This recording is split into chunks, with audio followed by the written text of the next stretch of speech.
So we have Protect Corlin, which is going to be against Britain. Yep, that's me. You're probably wondering how I ended up in this situation.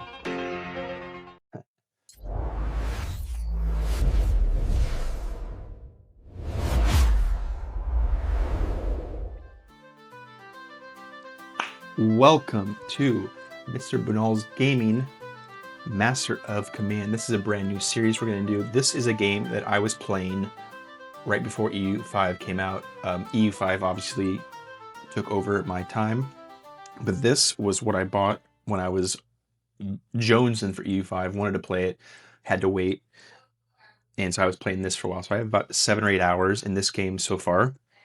It is a lot different, of course, than EU5. It's a completely different game. It is kind of similar, people are saying, to Total War. I do agree with that. There are two main pieces of gameplay we're going to go through very quickly here. One is the larger map, which is where you travel around. You can go to different cities. You can buy things. That's where you encounter enemies, encounter other different events and kind of things. Then there is the actual battle. So once you, on that larger map, run into a enemy army, then you shrink down to the tactical map, and that's where you fight. And that is very much more like the Total War version. The bigger map is more like the Battle Brothers, if you ever played that game. So we'll see that here in a little bit. So why delay? Let's go ahead and jump in and start playing a little bit of Master of Command. So as we see here, we got a couple different countries we can play as. We can play as England. We can play as Austrian Empire, the Prussians, the Imperial Army of Russia, and the Lower Rhine Army. You can see each of the different countries here have different buffs, different starting resources, different challenging, different difficulty levels per the developer. You can come through here, you see the different generals they start with, different units they start with. So what we're going to do is, I have not played, I've only played, I think, as Russia and England maybe once for briefly. I have not played as Russia. Let's go ahead and jump in, as this is a standard one. Let's play as Russia this time. The Russian army fields cheap recruits and is held together with excellent morale, allowing it to endure long and punishing campaigns. But recruitment is disorganized as Russia struggles with logistics far from the motherland, and their slow movement leaves them vulnerable to quicker opponents. Even so, when brought to battle, the Russians proved a determined and unyielding foe. Their tag is the Hungry Bear. Settlements we pillage are pillaged twice as efficiently in raiding stance. Provision consumption is 20% more. Ouch, that's gonna be pretty bad, actually. Peter the Great revolutionizes the Russian state in the early 18th century, introducing conscription during the Great Northern War. This enables the Russian army to maintain a significant force even in peacetime, as Russian serf soldiers serving for life form new communities centered around their regiment. Their Orthodox faith makes them fearless in the face of death. Okay, so we start with 300 provisions, 150 gold, 2,000 reserve, and 150 ammo. I guess this is mirror at war. Our unit cost is 30% less. We start with a cross pendant, 6 morale, 2 charge, chaplains, 20% casualties restored, 8 morale. That's really good. Buckshot round. Okay. Reduces the range significantly, so I'll probably want to sell that, I would say. Great coats and some spirits. So we have Chernisev. We have Chernisev, who is in charge of our Russian musketeers. We have Fairmore, who's got our serf recruits. Okay, let's go ahead and jump on in. Let's play this game. Get on with it! Master of Command. So again, I've just kind of played this game about less than 10 hours, about 8 hours, 7, 8 hours, I think. It is pretty fun. I do like it. I would recommend, I think it's $30 on Steam. Totally worth it, just to say it right now, just totally worth it. There are, though, some things that I'm not super stoked about. So let's go ahead and dive in here.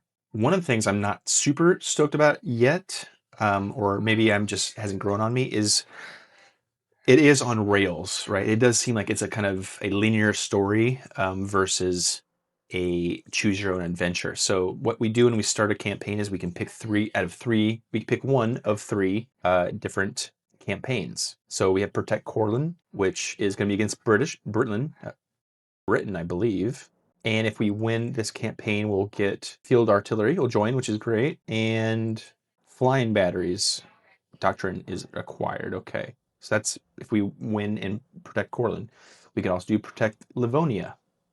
This would give us Grenadiers and Cadet Corps doctrine. Cool thing here, hovering over everything gives you information about all of the different things. So that's really cool. That's great. And finally, protect Austria. This is against Austria, or against Prussia, sorry. And if we win, we get Cuirassiers and Sanitary Conditions Doctrine. So again, when you start off a new campaign, you have to pick one of 3 of these right now. I think I'm going to go with the artillery. We'll fight England and hopefully get some artillery at the end. I do like the art. I mean, it's kind of cartoony, but it's still pretty cool. I like it. It's stylized. And this is kind of the part that is like that Battle Brothers game, right? So you have these kind of floating head icons. When you click on a unit, right, it's our surf recruits. There's 1,500 men. Cool, another cool thing, right? I believe that you can customize their flags. I haven't really got too deep into this. This is the kind of stuff that is like 10 out of 10 cool customization. So let's do a quick customization on this guy. Surf recruits. Right. Before I do that real quick, are they all the same one or no? See, each regiment has its own regiment. It's a regimental flag. Yeah, and you can see the flags up here. I'm pointing at my hand with the screen. You can see the different regimental flags. So let's edit this guy. Let's see. He's got a bear. I kind of do like that one, but let's just see what we can do. Or you know what? Actually, what we're going to do is, since this is our musketeers, currently this is our most elite unit, I believe.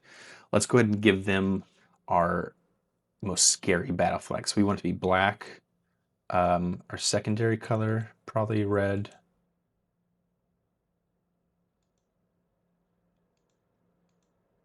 Okay, yeah, red and white.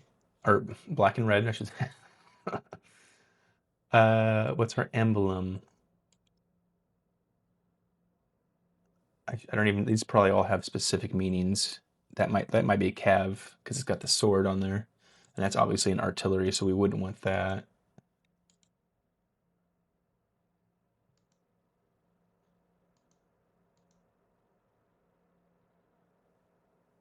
Dragon. Ooh, I got the red. We could be the red dragons.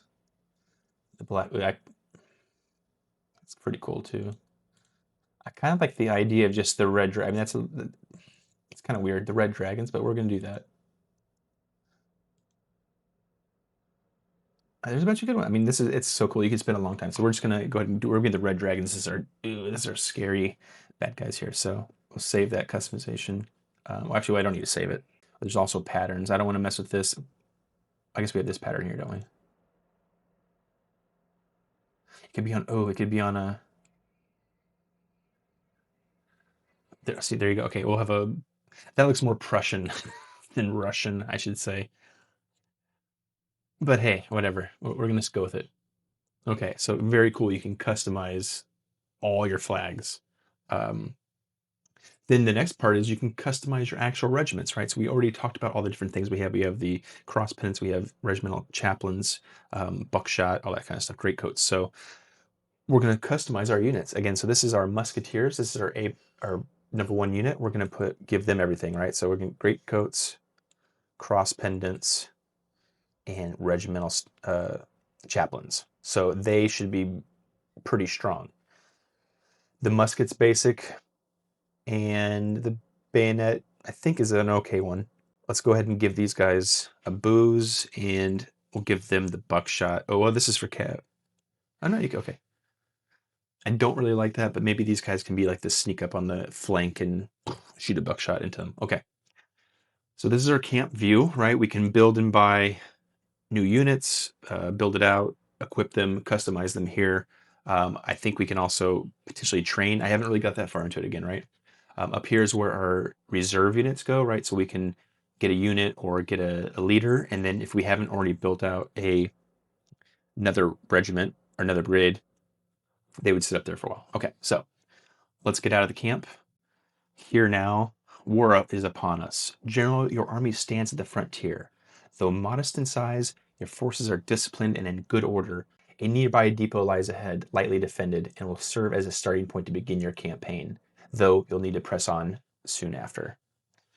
The land is open and the road is clear, ideal for seeking out skirmishes and encounters. Engage patrols boldly, even those larger than your own.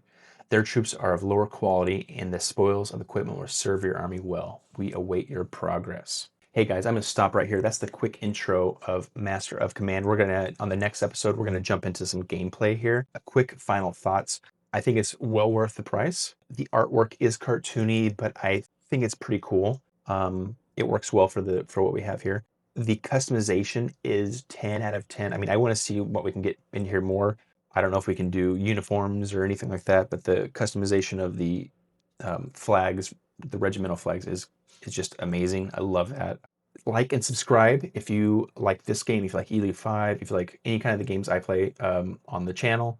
Please do like and subscribe here. It helps me out so much. I really do appreciate it. And of course, next episode, we're going to be jumping into some gameplay here with the Russian army fighting England. So we're going to get those limeys and get them. Okay.